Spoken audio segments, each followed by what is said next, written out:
শুরু হয়েছে পবিত্র হজের মূল আনুষ্ঠানিকতা। তাঁবুর শহর খ্যাত মিনায় সমবেত হয়েছেন হজ যাত্রীরা। সৌদি আরবের স্থানীয় সময় বুধবার ভোর থেকেই নিজ আবাসন থেকে মিনার পথে যাত্রা শুরু করেন মুসল্লিরা।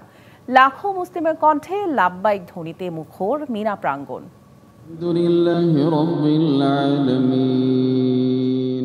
মক্কা থেকে ৯ কিলোমিটার দূরে মিনার উদ্দেশ্যে যাত্রার মধ্য দিয়ে শুরু হয়েছে পবিত্র হজের মূল আনুষ্ঠানিকতা। নিজ আবাসন থেকে মিনার পথে যাত্রা শুরু করেন মুসল্লিরা। লাখো মুসলিমের কণ্ঠে লাব্বাইক ধ্বনিতে মুখর মিনা প্রাঙ্গণ।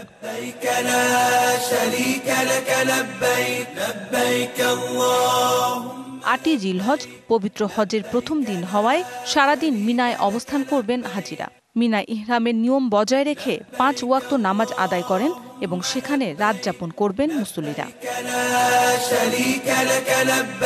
নগদ পেমেন্টে ৫০০ টাকা পর্যন্ত ক্যাশব্যাক আর লেনদেনে প্রতিদিন ডিপ ফ্রিজ এবং ঘন্টায় ঘন্টায় এসি টিভি সহ দারুণ সব গিফট।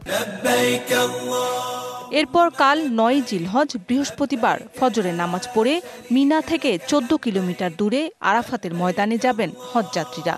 সেখানে সূর্যাস্ত পর্যন্ত হাজিদের লাব্বাইক আল্লাহুম্মা লাব্বাইক ধ্বনিতে মুখর হবে পুরো ময়দান। সূর্যাস্ত পর্যন্ত আরাফাতে অবস্থান শেষে হাজিরা রওনা হবেন মুজদালিফার দিকে।